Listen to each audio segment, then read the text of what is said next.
Ahora sí, Ahora sí, ahora sí estamos en estamos vivo. en vivo. Bueno, muy buenas tardes para todos. Bienvenidos a este nuevo conversatorio organizado por Casa Editorial El Tiempo y el Colegio Colombiano de Neurociencias. Entonces, precisamente hoy tenemos un tema súper interesante, precisamente hablando de la colección del tiempo. Precisamente pueden encontrar esta colección de neurociencia y psicología en Colecciones El Tiempo y precisamente vamos a hablar sobre este libro.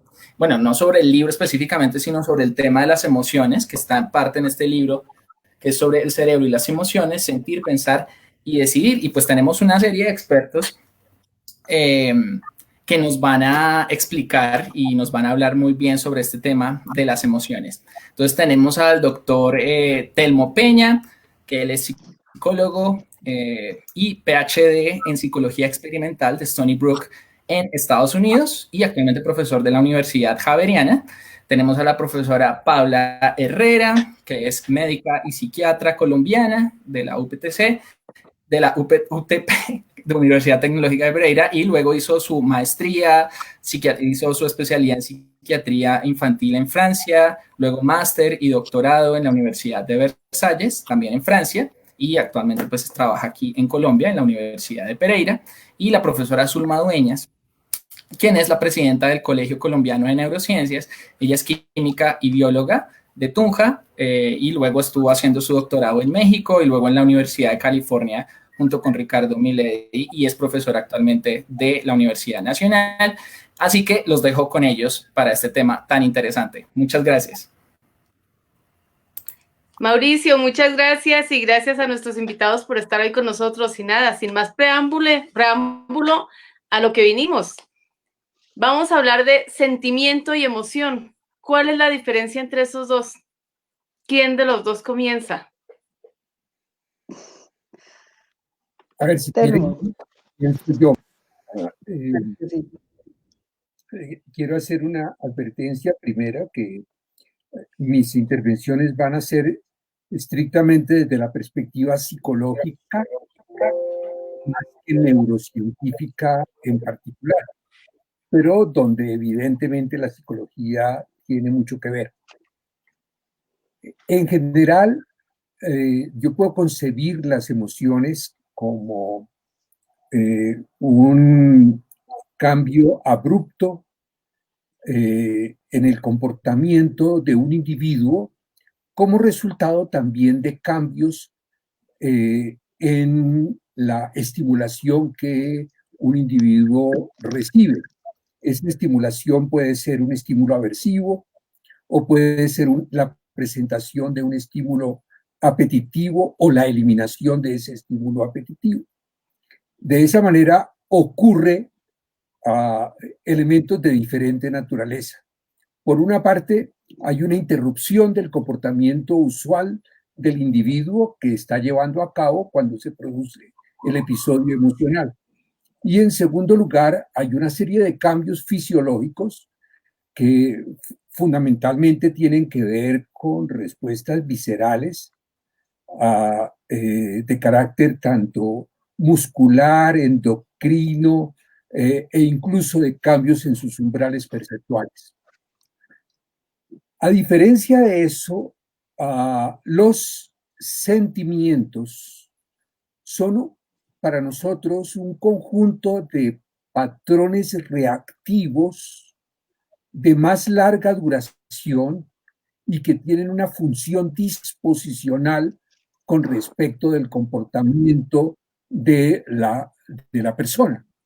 Y cuando digo que tiene una función disposicional, es que hacen más probable o menos probable algunos tipos de comportamiento. Obviamente los sentimientos involucran también el mismo tipo de reacciones que ocurren en las emociones, pero dichas reacciones y las eventuales acciones que propicia son usualmente de mayor duración. Doctora Paula, y desde el punto de vista de la psiquiatría, ¿cómo nos complementa estas definiciones y dónde ubicamos en el cerebro ese sentimiento y esa emoción? ¿Dónde sentimos y dónde nos emocionamos? Pues antes de complementar la respuesta del profesor Telmo, yo quisiera hacer un reconocimiento público a mi admiración por el profesor Telmo, y que cuando supe que íbamos a hacer este conversatorio juntos, sentí un alivio, porque yo dije, fue madre, yo no tengo todo ese bagaje para explicar esas cosas psicológicas. Entonces, gracias Telmo por estar acá. Espero que hagamos un dueto bastante complementario. Entonces, pues, a ver, como redondeando un poco desde el punto de la neurociencia, lo que nos explicaba el profesor Telmo, eh, las emociones también podríamos verlas como un estado interno, involuntario, y como decía el profesor Telmo, asociado a respuestas fisiológicas. Y los sentimientos ya sería algo más elaborado, que nosotros, digamos, son las etiquetas de lenguaje que le vamos poniendo como a esas emociones que están metidas en un contexto, en la experiencia. Entonces podríamos hablar que las emociones es algo como, tiene mucho que ver con el software por defecto, por decirlo así. Nacemos con la capacidad de sentir emociones. De hecho, tanto así que hablamos de emociones primarias y emociones secundarias, siendo las emociones primarias como con las que nacemos. Nadie nos las enseña, y ahorita seguramente profundizaremos en eso. Pero los sentimientos ya es tomar esas emociones de las cuales somos capaces desde que nacemos, que nadie nos enseña, y las vamos moldeando de acuerdo a la cultura, de acuerdo al entorno, y le vamos poniendo esas etiquetas de lenguaje. Pero a tu pregunta, Zulma, ¿dónde sentimos y dónde nos emocionamos? Podríamos decir que sentir es algo del pensamiento. Es decir, obviamente es raro que yo les diga esto, de pronto es como poco lógico. ¿Cómo así que uno siente con el pensamiento? Claro, nosotros las emociones, a veces incluso sobre todo los sentimientos, tenemos dificultades para verbalizarlas, para hablarlas. Uno a veces dice, tengo un no sé qué, no sé dónde, pero me siento como maluco. Uno a veces le da dificultad incluso identificar unas sensaciones negativas. Y finalmente viene al rescate el lenguaje a decir, no, no, es que eso lo que usted siente, por decir algo, hablemos de los adolescentes, cuando uno se enamora por primera vez, esas maripositas en el estómago, se le acelera el corazón, uno empieza a pensar en ese compañerito, compañerita que tanto le gusta, y ya luego uno le pone esa etiqueta, estoy enamorado, y ahorita justamente vamos a hablar del amor. Pero el emocionarse es puramente fisiológico. Entonces, digamos que para efectos prácticos y para estudios, sobre todo en la neurociencia, es útil separarlas así. Y cuando decimos la emoción está asociada al cuerpo, a reacciones físicas, el sentimiento está relacionado a etiquetas de pensamiento. Entonces, de ahí podríamos, digamos, dar una forma de cómo abordarlo desde la neurociencia. Bueno, y precisamente nos estabas diciendo que clasificaban las emociones. ¿Cómo es esa clasificación? Bueno, no sé si Telmo quiera empezar a dar luces al respecto. Yo digamos que avancé un poquito sobre esa clasificación de emociones primarias y secundarias, pero no sé, Telmo, ayúdame. La otra clasificación, además de hablar de emociones primarias y secundarias, podríamos hablar de, voy a utilizar un término coloquial y no un término técnico, de emociones positivas y emociones negativas. En el sentido en que las primeras están asociadas o con la inminencia de un estímulo apetitivo, de un estímulo positivo, o la presentación de ese estímulo, mientras que las emociones negativas están asociadas con la presentación de un evento aversivo, de algo negativo para la persona, o también con la previsión de que ese evento negativo va a ser presentado. Un ejemplo de ello, cuando nosotros prevemos que nos va a ocurrir algo negativo, usualmente decimos que estamos ansiosos o que estamos angustiados o algo por el estilo. Cuando perdemos algo positivo, decimos que estamos tristes, ¿sí? Pero cuando prevemos que algo bueno nos va a llegar, decimos que estamos contentos, que estamos alegres. O cuando se presenta un evento que nos causa daño, etcétera, una posible respuesta, es una respuesta de rabia o de ira, etc. O sea que habría algo que en términos técnicos se pueda llamar de adiencia o aviencia, en tanto que en un continuo los individuos pueden emocionarse para algo positivo o para algo negativo.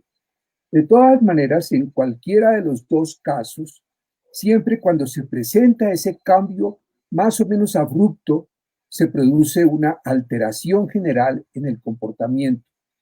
Yo diría que esa alteración en el comportamiento que involucra esos cambios principalmente a nivel del sistema nervioso autónomo, también implica cambios en el comportamiento. Usualmente se impide el comportamiento. Entonces, si, por ejemplo, un muchacho está presentando un examen y la situación a la cual se confronta es de tal naturaleza que la persona se bloquea y no puede atender, no puede responder, etcétera, que es también parte del conglomerado de la emoción. Hay un aspecto que yo considero que, aunque hay un elemento fundamental que es toda esa reactividad biológica del individuo, esa reactividad biológica es modulada y moldeada lingüísticamente, de tal manera que, a mi juicio, no es solamente la etiquetación de las reacciones biológicas, sino que la misma cultura, a través del lenguaje, ayuda a moldear el tipo de emociones. Y quiero dar un ejemplo. Los brasileños utilizan una expresión para una emoción que a nosotros nos cuesta trabajo identificar, que es saudade, ¿sí? Que es una especie de melancolía particular que quizás nosotros no experimentamos porque no somos parte de esa cultura brasileña. O los ingleses tienen otra expresión que es el hitches, que tampoco es muy claro para nosotros. O sea que no es simplemente, a mi juicio, una cuestión de etiquetación, sino que el mismo lenguaje ayuda a darle una forma particular, incluso a moldear el tipo de reacciones biológicas que se dan en uno u otro caso. Y totalmente de acuerdo con Telmo. Sigue. Sí, no, pues estoy muy de acuerdo que, digamos, ahorita yo lo ponía en términos muy dicotómicos, como muy, para distanciarlos mucho, pero Telmo señala algo importantísimo, que incluso es la base de muchas psicoterapias, y es justamente a través del lenguaje, cómo nos apropiamos de los sentimientos y cómo somos capaces también de tener cierta injerencia o cierto control en lo que sentimos, porque bueno, eso también es un punto como interesante de pensar, o es esta concepción que tenemos que por el hecho de ser sentimientos, tenemos la idea o el mito, se considera que un sentimiento es lo más alejado de la razón, ¿cierto?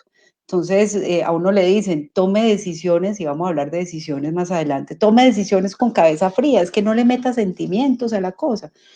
Pero resulta que sentimiento y razón están íntimamente ligadas y se pueden obviamente complementar y afectar de manera bidireccional. Entonces, todo eso para decir, estoy de acuerdo que hay que ir más allá de ese simple etiquetado, sino que hay un moldeado de la cultura, por supuesto. Hay un elemento que no sé, interrumpo.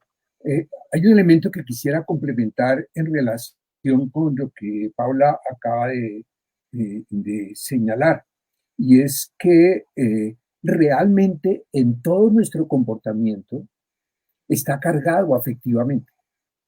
No hay comportamiento completamente neutro. No hay comportamiento en el cual nosotros no, al mismo tiempo que hacemos lo que hacemos, lo sentimos. Sí, aquí las personas que me acompañan estamos aquí interviniendo, pero aquí hay emoción, aquí hay afecto, aquí hay sentimiento cuando nosotros hablamos y decimos lo que estamos hablando y diciendo. Totalmente. De acuerdo. Y una cosa bien interesante es cómo, bueno, en este manejo de estas emociones y de estos sentimientos en los que el lenguaje sin duda tiene todo el componente de refuerzo comportamental, pero además el ambiente. Y en este caso ustedes acaban de decir el ambiente geográfico. ¿Podría profundizar un poquito en eso? Bien, evidentemente que las emociones, a mi juicio, no surgen del vacío.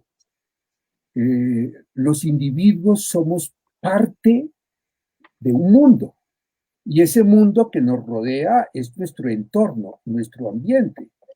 Y somos lo que somos en función del ambiente en el cual vivimos, nacemos y morimos. Y lo que yo soy como individuo, como ser humano, como persona, como ciudadano, como papá, como esposo, como abuelo hoy en día, como profesor, no lo podría yo entender si no es en función del medio en el cual yo vivo. Y obviamente que ese medio además moldea mi forma de sentir, mi forma de emocionarme, ¿sí? Que al principio lo empecé a aprender con mi mamá. Sí, yo aprendí a sentir con mi mamá a partir de las relaciones de apego que se establecieron con ella. Y fíjense ustedes una cosa, que ese sentir básico que se desarrolla con la mamá, usualmente, o con el cuidador primario, es la base de la empatía. Y la empatía es un sentir compartido, ¿sí? Y allí es donde empezamos a sentir, incluso para el desarrollo de lo que se llaman los sentimientos morales. Totalmente. Y ahí yo quisiera, porque Telmo me hace pensar en un tema muy interesante justamente respecto al ambiente, pero yo quiero devolverme un poquitico cuando estábamos hablando de los tipos de emoción que Telmo nos aclara, lo de la noción de emociones positivas y negativas o en donde hay una aversión o un placer, una avidez por una emoción. Pero también nosotros al principio, pues yo les estaba comentando de las emociones primarias como el software por defecto, y justamente eso es muy importante y nos ayuda también a entender cómo desde la neurociencia podemos ir abordando un estudio científico objetivo de cómo hay cambios en nuestro cuerpo y hay cambios en nuestro cerebro asociados a las emociones. Entonces, de emociones primarias, si yo les nombro aquí como para no dejar el tema en el aire, si yo les hablo de la alegría, de la tristeza, la ira, la sorpresa, el asco, el miedo, todas esas emociones, si ustedes se fijan bien, uno las puede detectar con un bebecito.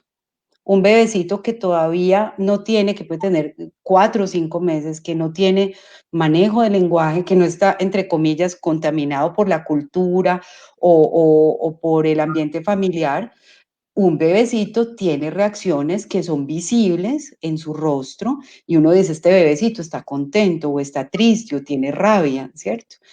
Y decimos que son emociones primarias porque nadie nos las enseña y porque son universales a todas las culturas, independiente de que si nacemos en Tukmuntú, en Burkina Faso, en Australia, en Colombia, en Titiribí, Antioquia, no importa.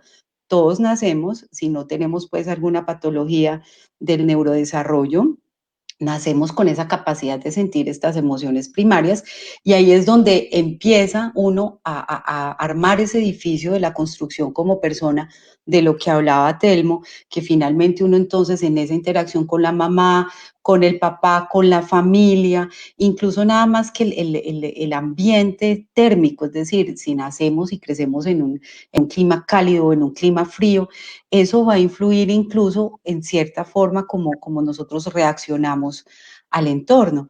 Pero entonces también es muy interesante ver cómo hay una relación bidireccional, es decir, no podemos hablar de esto en términos como muy, con unos límites muy rígidos, entonces que la ira yo la siento solo cuando a mí me mientan la madre o cuando tengo un estudiante pues que me hace trampa en el examen. Aquí están mis estudiantes de pregrado, ahorita estuvieron muy juiciosos, no hubo trampa. Pero bueno, uno no puede decir es que yo me pongo contenta de 6 a 7 de la noche todos los días porque llego y veo a mi marido en la casa, ¿cierto? Entonces, estamos permeados por las emociones, es muy difícil incluso hablar de límites de emociones porque a veces nosotros podemos sentir varias cosas al mismo tiempo. Y podemos incluso sentir, estar profundamente enamorados de alguien y adorar a nuestro esposo, y si hay una pelea, pues tenemos mucha rabia. Y eso no excluye el amor. Entonces, miren qué difícil es darle como esos límites. Pero además, las creencias, y ahí era donde yo quería complementar lo del ambiente, miren hasta qué punto las creencias también influyen cómo vamos a interpretar esas reacciones fisiológicas. Y seguramente Telmo ha escuchado, y algunos de nuestro público ha escuchado, unos estudios que se hicieron en Escocia, en donde llevaban a unas personas a un castillo embrujado. Y entonces a esas personas en el castillo embrujado les ponían captores por toda parte, es decir, para medirles frecuencia cardíaca, frecuencia respiratoria, la conductancia de la piel, que es como la electricidad que sentimos en ciertos estados emocionales particulares, medían los cambios de temperatura del cuarto. Y lo que demostraron en este estudio es que, digamos que había dos grupos grandes de personas, los que ya creían en fantasmas, sabían que iban para un castillo embrujado, iban con esa predisposición, y los escépticos, los que eran totalmente escépticos y que no creen ni en fantasmas, ni en apariciones, ni en cuerpos astrales, ni nada de esas cosas. Resulta que esas preconcepciones que tenemos mentales nos inducen una forma como vamos a interpretar esas señales fisiológicas. Entonces vieron en este castillo embrujado de Escocia que las personas que creen en fantasmas, cuando a medianoche bajó la temperatura del cuarto 1 grado o 2 grados, o que bajó la presión atmosférica y sintieron frío, estas personas sintieron cambios en su cuerpo porque uno siente, es decir, uno no lo siente tan conscientemente y decir, oh, caramba, bajó la presión barométrica, entonces creo que va a nevar o va a llover, pues uno no capta eso. Pero estas personas creyentes en espíritus asociaron este cambio de temperatura con una aparición fantasmagórica, y los escépticos dijeron, pucha, vea señor del laboratorio, mándeme otra cobijita que aquí se puso a hacer mucho frío. Entonces, ¿hasta qué punto también nuestras preconcepciones nos ayudan a interpretar diferentemente esas activaciones fisiológicas asociadas a las emociones? O el famoso pálpito de las mamás. No, mija, es que tengo como un pálpito. No, no se vaya a pasar fiesta, que yo no sé qué tengo, pero tengo como una maluquera en el pecho.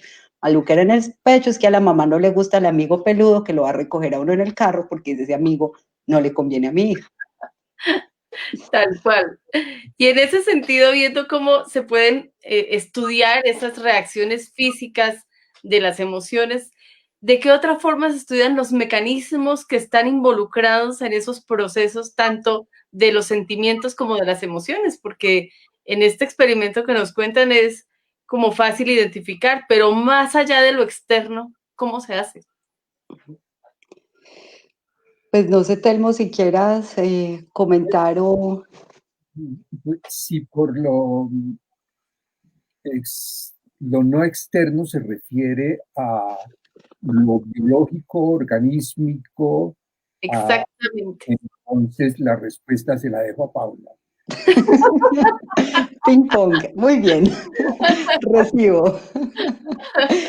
Pues hay una forma de estudiar las emociones y partiendo justamente de ese abordaje teórico que habla de emociones primarias y emociones secundarias, nosotros podemos mirar cómo el cerebro se activa cuando a la persona se le presentan rostros que expresan emociones. Entonces, hay unos estudios muy clásicos que de hecho nombro a la persona, la investigadora Ekman es uno de los que diseñó estos experimentos de reconocimiento de emociones faciales, y saludo a Diana Cifuentes, mi ex estudiante de maestría que hizo una tesis en ello en la Universidad Nacional. Y pues uno puede identificar a través de técnicas como el electroencefalograma, es decir, se ponen unos cables en la cabeza que no pasan corriente, tranquilos, no torturamos a la gente en el laboratorio, procuramos no hacerlo. Entonces, con estos cables del electroencefalograma captamos la actividad eléctrica del cerebro y podemos mirar unas activaciones eléctricas específicas asociadas a ciertas emociones muy específicas. Pero hay formas, digamos, más elaboradas a medida que nosotros aumentamos la complejidad de la emoción que vamos a estudiar. Si ya no vamos a estudiar, por ejemplo, emociones primarias, sino que vamos a estudiar emociones secundarias complejas como el orgullo, como la envidia, que pueden estar un poquito compuestas de cositas de las emociones primarias, pero ya luego cosas lingüísticas y culturales, pues ahí ya es más difícil. Y si de ahí le ponemos otra complejidad más grande, es, por ejemplo, estudiar la empatía, y es un área de la neurociencia cognitiva que se está desarrollando mucho y sobre todo la está desarrollando un grupo de colegas acá en Colombia. Nombro, por ejemplo, a Hernando Santamaría, a Sandra Báez, a Diana Matallanes. Entonces, estudiar la empatía es muy complejo porque es uno medir en el cerebro cómo el cerebro reacciona cuando uno se pone en el lugar del otro. ¿Cuál es la buena noticia? Que hay modelos experimentales que nos permiten estudiar esto, incluso nada más que en el comportamiento. Y hay unos paradigmas muy bonitos. Por ejemplo, uno pone a la persona que llega al laboratorio frente a un computador, ojalá midiéndole la actividad del cerebro, y uno la pone a jugar un jueguito, por ejemplo, en donde hay un personaje que juega balón con otras dos personas, y esas dos personas empiezan a jugar entre ellas el balón, y a uno no le pasan el balón y uno se siente excluido. Entonces, ¿cómo se siente en el cerebro? ¿Cómo podemos medir objetivamente esa situación en donde el juego es injusto y a mí me están ignorando? Entonces, eso es como para dar algunos indicios de cómo estudiamos las emociones. Se pueden usar también estudios para mirar cómo se activa el cerebro con resonancia magnética funcional, utilizando este tipo de paradigmas. Y también tenemos otra forma, y es mirar, hay sustancias también químicas que ustedes conocen, por ejemplo, han escuchado, todos hemos escuchado en esta era del neurotodo, casi todos hemos escuchado los neurotransmisores, que los neurotransmisores son las sustancias químicas que nos permiten la magia de la conexión, de las conexiones entre nuestras neuronas. Entonces se sabe, por ejemplo, que cuando Telmo ahorita nos hablaba de emociones positivas y emociones negativas, ya sabemos que hay unos neurotransmisores que se expresan de manera particular cuando estamos experimentando emociones negativas o positivas. Por ejemplo, la dopamina, que es conocida también como el neurotransmisor de la recompensa y la motivación, pues se asocia a estas emociones positivas, y la noradrenalina se asocia a lo negativo. La dopamina, por darles un ejemplo, a los que no estén familiarizados con el tema, la dopamina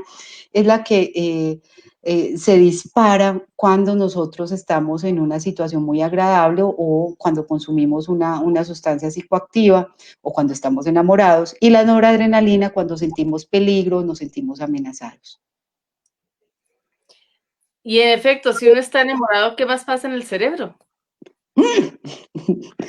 Dios mío bendito, pregunta compleja. Pues no sé si arrancamos de una vez a hablar de qué pasa en el cerebro, porque es que yo no les voy a matar la ilusión.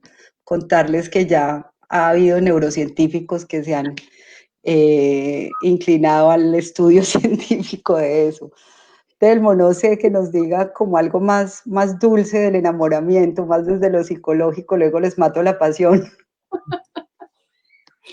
Sí. A ver, yo creo que una cosa es estar enamorado y otra cosa es amar. ¿Sí? Si por enamoramiento nos referimos a un sentimiento y a unos estados emocionales, pues esos sentimientos y estados emocionales pueden ser mucho más fugaces que el amor. Lo que una persona siente hacia otra, pues varía en función de la novedad, en función de la experiencia, en función de lo que las dos personas construyen a lo largo de su vida. Sin embargo, para mí el amor no es una cosa. El amor no es algo que está dentro de mí, ni está en la otra persona, ni está en la mitad de las dos personas. El amor es una manera de relacionarse con otra persona. Esa forma de relacionarse también está moldeada culturalmente. No es lo mismo amar en esta cultura y en esta época que en otras culturas y en otras épocas. Y esa forma de relacionarse a lo largo del tiempo, que cumple con ciertas formas y criterios sociales, es lo que usualmente llamamos amor. Evidentemente, si yo llevo 30 años viviendo con una persona, lo que yo siento en particular en un momento determinado, pues no es lo mismo que cuando yo la conocí o cuando empecé a salir con ella. Eso cambia. Si vamos a confundir el amor con sentir ese tipo de cosas, pues el amor dura 18 meses y más. Pero si el concepto de amor es mucho más amplio que eso y no reducimos ni a una emoción ni a un sentimiento, entonces el amor tiene otro sentido particular, otro sentido completamente diferente, que es obviamente desde el punto de vista humano, a mi juicio, mucho más interesante que simplemente el estudio de lo que pasa en el cerebro cuando la gente dice que está enamorada. Y de hecho hay muchos científicos que particularmente yo he visto un sesgo de investigación en los grupos ingleses que se han dedicado justamente a descorticar, a buscar la minucia como de la razón biológica del enamoramiento. Y ha habido unos estudios que son bastante, digamos, eh, claros y son muy específicos para mirar cosas como cómo se activan, cómo se prenden o cómo se apagan ciertas estructuras del cerebro cuando estamos enamorados, que va, digamos, como al trasfondo, como a la maquinaria detrás de lo que nos comentaba Telmo, lo de las concepciones que tenemos de pareja, lo del amor o el enamoramiento, sino que tratan justamente de verlo desde un punto de vista casi que mecanicista, lo cual no quiere decir que los neurocientíficos no nos enamoremos o estemos tratando como de descubrir la molécula del enamoramiento, pero de hecho es otra forma de enamoramiento, hacer ciencia, ¿cierto? Apasionarnos por estos descubrimientos que nos permiten también entender qué pasa, y yo hago parte de las personas que creen que conocer mejor los mecanismos no necesariamente quita la magia, pero necesitamos de la psicología, necesitamos de la filosofía y de las ciencias humanas para darle sentido a eso que de pronto encontramos en el laboratorio y que parece muy aséptico, como muy desvinculado de la realidad. Dicho esto, como para comentarles lo que nos dice la neurociencia del enamoramiento del amor, ha habido unos estudios interesantes, como les decía, desde las activaciones de partes del cerebro. Y la primera muy mala noticia que a ustedes la abuelita o la mamá ya les dijo es que cuando uno se enamora uno se vuelve bruto, en cierto modo, ¿cierto? Es decir, uno pierde objetividad y hay unas estructuras ya cerebrales directamente implicadas. Por ejemplo, se sabe que cuando nos enamoramos se apaga unas partes específicas de la corteza prefrontal.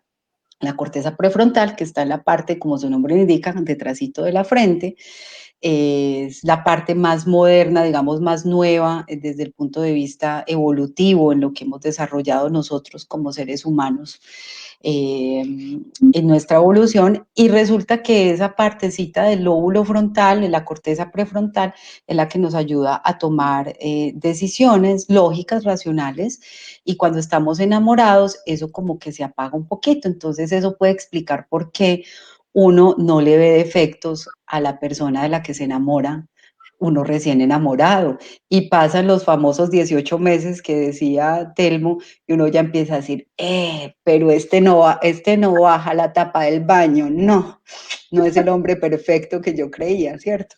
Pero uno recién enamoradito, uno les pasa esas cosas, ay, tan lindo, ay, no baja la tapa del baño, ¿qué importa? También hay un incremento en las zonas asociadas a la recompensa, por ejemplo, por hablar de palabras técnicas, ¿cierto? Entonces está el giro singular anterior, la ínsula, la amígdala, el núcleo accumbens, todo eso son estructuras cerebrales que están llenitas de dopamina. El área tegmental ventral. Entonces uno está disparando dopamina como si fuera una persona adicta a sustancias psicoactivas. Por eso es que hay gente incluso que es adicta al enamoramiento. Eso es una de las cosas digamos, se ha postulado. No es una verdad absoluta, pero, digamos, es una de las hipótesis que se postula desde la neurociencia. Entonces, esa es la mala noticia, y se apaga el pensamiento crítico. Pero más allá de esas zonas que se prenden o se apagan con el enamoramiento, también se prenden y se apagan sustancias. Entonces, uno cuando está enamorado libera dos sustancias que están involucradas en el embarazo y en la lactancia, que son la vasopresina y la oxitocina. Y ambas sustancias se liberan durante el orgasmo y se liberan durante el parto. La oxitocina, muchos de pronto la han escuchado con el nombre pitocin, cuando las señoras tienen dificultades para tener expulsión del bebé en ese canal de parto, o está pasmado el parto, como llaman coloquialmente, a uno le ponen pitocin para que el útero se contraiga más fuerte y ya pueda salir el bebé. Pero entonces el enamoramiento no produce la oxitocina. Y la serotonina también, pero hay algo muy curioso de la serotonina. La serotonina, que es un neurotransmisor que asociamos a la felicidad, y es el neurotransmisor que se asocia también a la depresión. Cuando se nos bajan los niveles de serotonina, esos niveles son los responsables de cierta cantidad de síntomas asociados a los episodios depresivos. Y cuando damos un medicamento antidepresivo, ahí pasemos la cuña publicitaria de la psicofarmacología, en realidad nosotros estamos dando medicamentos para equilibrar ese bajoncito de serotonina. Y resulta, ¿cómo les parece que cuando uno está enamorado se disminuyen los receptores de serotonina en el cerebro? Y eso se parece mucho a un trastorno psiquiátrico que se llama trastorno obsesivo compulsivo. Y parece, está la hipótesis de que eso explica, esa baja de los receptores de serotonina, explicaría por qué uno tiene pensamientos obsesivos en el amor romántico. Cuando uno se enamora, piensa día y noche en el objeto de su amor. Entonces, miren qué curioso. Yo no digo pues que eso explique todo, obviamente no quiero sonar reduccionista y menos aquí delante del profesor Telmo, pero es como para compartirles cositas que ha descubierto la neurociencia. Bueno, y en el adolescente y en el adulto, ¿cómo son esas reacciones? Hablemos de adulto 25, 30 años. Adulto joven, que supuestamente ya tienen el cerebro bien estable y bien maduro, pero bueno, eso es cuestionable. Pues el cerebro del adolescente, desde un punto de vista neurobiológico, es un cerebro ávido de dopamina, es un cerebro que está nadando en la dopamina, que busca la recompensa, busca la interacción social. Entonces, a veces, pues se han hecho hipótesis y dicen, bueno, por eso es que los adolescentes, digamos, tienen esos apegos y esos enamoramientos tan fugaces, pero desde un punto de vista del comportamiento, la adolescencia es una etapa en donde nos estamos entrenando para las relaciones sociales. Entonces, en ese entrenamiento es como un ensayo y error, como miremos a ver cómo me va, miremos a ver cómo me va, pruebo esta forma de ser en mis relaciones o esta otra, a ver cuál me funciona, y finalmente el entorno es el que va moldeando lo que finalmente vamos a asumir como decisiones en la vida adulta.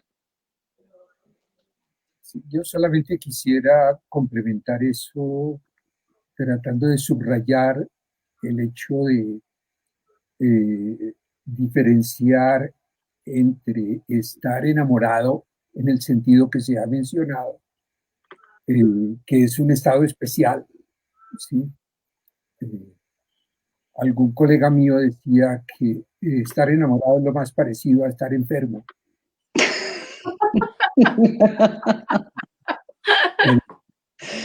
Y sí. Locura transitoria,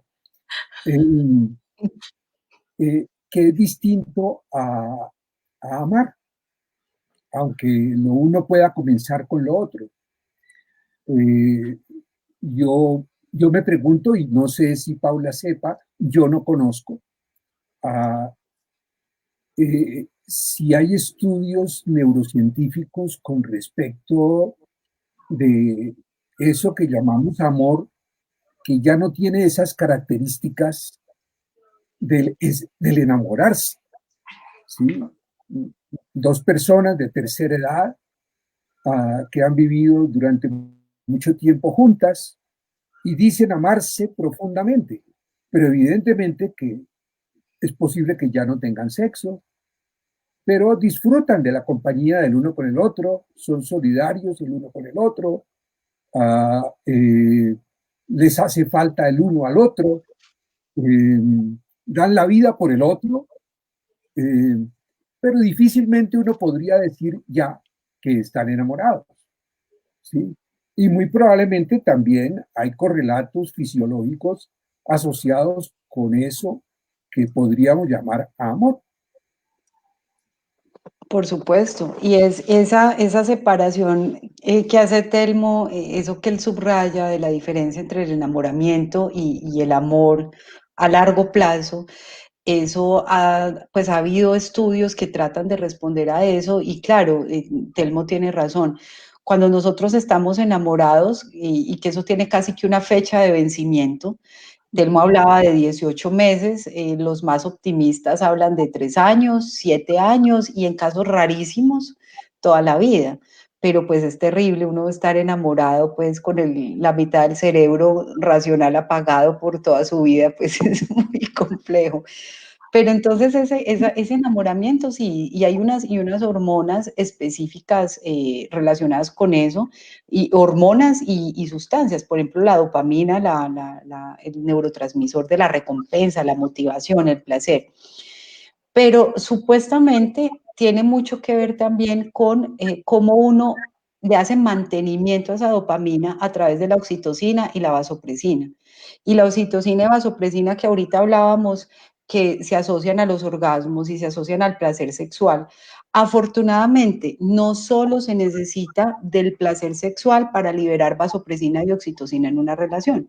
Entonces, cuando se le va bajando a uno la dopamina, es decir, ese periodo del enamoramiento, pues rápido y furioso, pues estamos con toda. Cuando ya va bajando eso, uno va empezando, lo ideal para una relación que se construye a largo plazo, es dar paso a la construcción justamente en pareja, en donde la dopamina del enamoramiento va a ser reemplazada por la dopamina de los proyectos en común. Por ejemplo, los hijos, por ejemplo, comprar una casa, hacer una fundación de protección de selva húmeda tropical, propaganda para la fundación de mi esposo, eh, hacer cosas así en donde uno tiene un vínculo más allá del enamoramiento, sino que se engancha en proyectos a largo plazo. Y eso no solo va a permitir perpetuar esos picos de dopamina, sino que también permite la liberación de vasopresina y oxitocina, que son las hormonas del apego, y es lo que finalmente hace posible que haya historias de amor felices durante muchísimos años y hasta viejitos. Así Disney, pues Disney nos engañó, pues, porque nos dijo que todos los cuentos de princesas terminan bien, pero eso tampoco quiere decir que sea una utopía, es posible.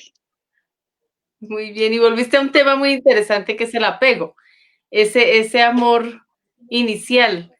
Profe Telmo, profundícenos un poquitico acerca de esos inicios y de ese aprendizaje inicial mediado por ese amor. A ver, más bien yo diría que el amor sería el producto de ese apego.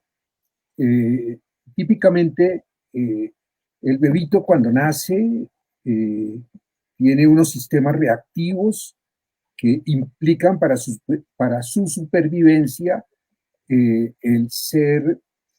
poder comer, el tener cuidado, el ser protegido, etc. Y quien provee eso, pues usualmente es su madre. De tal manera que la mamá se convierte en alguien supremamente importante para el bebé y de acuerdo con eso, el bebé se va acoplando a las reacciones de la mamá y viceversa, la mamá se va acoplando a los ritmos biológicos del bebé. El resultado va a ser la conformación de una díada en la cual hay una relación de apego como resultante de ese acoplamiento. ¿Sí? La mamá se convierte en la persona más importante, la única persona, y se convierte en la matriz del aprendizaje de tanto de las emociones como de los sentimientos, y también va a ser el modelo al cual termina imitando. ¿Sí? La imitación parece estar relacionada fundamentalmente con el desarrollo de las relaciones de apego con un semejante. Ese modelo se convierte en la matriz a partir de la cual se van a desarrollar otros apegos, el apego al papá, los... Ay, se nos desconectó Telmo. ¿Tuvo problema de conexión de pronto? Seguramente. Ah, qué Bueno, lástima. Nos estaba hablando del apego. Bueno, Zulma, y tú también eres una especialista en apego, ¿no? y entonces, en ese sentido, ¿por qué ese amor no se acaba y el otro sí? Claro. Y en ese sentido, y tratando de enganchar un poco lo que estaba diciendo Telmo respecto a esa construcción del apego que tenemos con esos primeros vínculos, sobre todo el vínculo con la madre, pero no solo con la madre, sino con el padre o con las figuras de apego de nuestra pequeña infancia, pues finalmente recordar que el cerebro es una máquina de predicción. Y como máquina predictiva, uno va a estar impregnado de esas primeras experiencias de afecto que le dicen a uno, cuando a uno lo quieren, lo más probable es que a usted lo van a tratar bien. Entonces, uno dice, puedo ir y confiar en las relaciones afectivas y de amistad cuando sea adolescente, cuando esté más grande, porque de niño me trataron bien, entonces mi cerebro también queda con el recuerdo de que las relaciones interpersonales son una fuente de placer. Pero la cara opuesta de eso es cuando se pasan problemas en ese apego, cuando los niños son sometidos a maltrato, a abandono, a negligencias. Las predicciones que hace el cerebro es que los otros seres humanos son seres humanos malos y que potencialmente le pueden hacer un daño. Entonces, Telmo, qué pena, ahí estaba tratando de enganchar el tema del apego, cómo ese apego inicial nos modela en nuestras relaciones futuras. Y hay algunas hipótesis interesantes alrededor de eso, no solamente en el aspecto de ver a los otros como algo negativo, sino también cuando hay problemas en ese apego, va a haber problemas en el desarrollo de la empatía. Claro. Y uno de los posibles problemas es la apatía o la falta de desarrollo de sentimientos morales. Y la falta de desarrollo de sentimientos morales puede estar a la base del desarrollo de la psicopatía. ¿Sí? Y en último término tendría que ver con esa manera particular como se desarrolla la relación entre el niño y su mamá. ¿Sí? Digo su mamá, que es la que usualmente es la prestadora del cuidado primario, pero que podría ser otra persona distinta a la mamá biológica. Y aquí voy a incluir una pregunta que nos envían en el live y dice, me surge la pregunta si la oxitocina sintética media de una manera similar que la endógena durante el establecimiento del vínculo o el apego. ¿La acción es similar o cambia si se apoya el parto con oxitocina sintética? Bueno, ahí hay dos respuestas grandes para dar. La primera es que se ha intentado utilizar oxitocina sintética, sobre todo en spray nasal para niños con problemas de autismo, porque ustedes saben que los autistas tienen dificultades para relacionarse con los otros. Eso es parte de los síntomas, no es el único, pero es parte de los síntomas. Y ese uso de la oxitocina sintética para los niños autistas no ha sido del todo comprobado, es decir, hay niños que responden bien, pero otros no. Y respecto a la oxitocina del parto, es decir, esa oxitocina sintética, al parecer está asociada con desarrollo de, mejor dicho, parece un facilitador de trastornos de neurodesarrollo, cosa que es como curiosa porque si es producida endógenamente por el cuerpo, podríamos suponer que es buena para el cuerpo, pero parece que hay una asociación entre exposición de oxitocina en el momento del parto y el desarrollo de trastornos de control de impulsos y en especial trastorno por déficit de atención. Y es uno de los estudios, de hecho, que estamos haciendo acá con una de nuestras estudiantes de internado, Alejandra, no sé si está por ahí, pero vea que la recuerdo. Bueno, Sandra Latorre, esperamos haber contestado esa pregunta.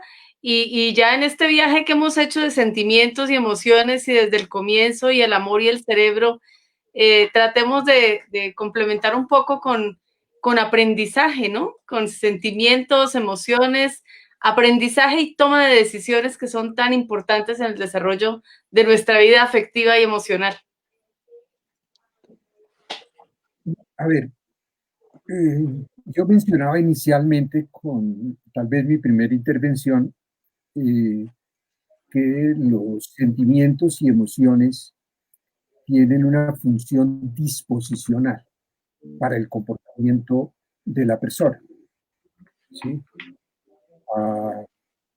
Tanto a nivel positivo como a nivel negativo.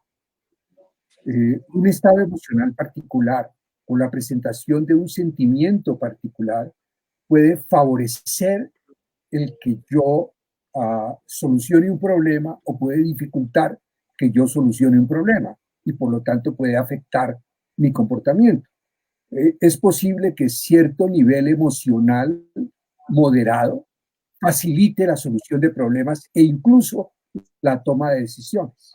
Y es posible que un nivel emocional intenso dificulte e incluso si la situación se percibe como muy amenazante, puede llevar a bloquear al individuo e impedir su funcionamiento intelectual o la toma de decisiones en particular. De tal manera que evidentemente que todo el aspecto afectivo, incluyendo en lo afectivo, tanto el emocional como el sentimental, es un factor que no es causante de conducta, pero que sí afecta junto con otros factores el desarrollo del comportamiento. Y más si se tiene en cuenta lo que señalábamos tanto Paula como yo previamente, que en todo momento de nuestro comportamiento hay una dimensión afectiva, emocional, que no podemos dejar de lado en ningún momento.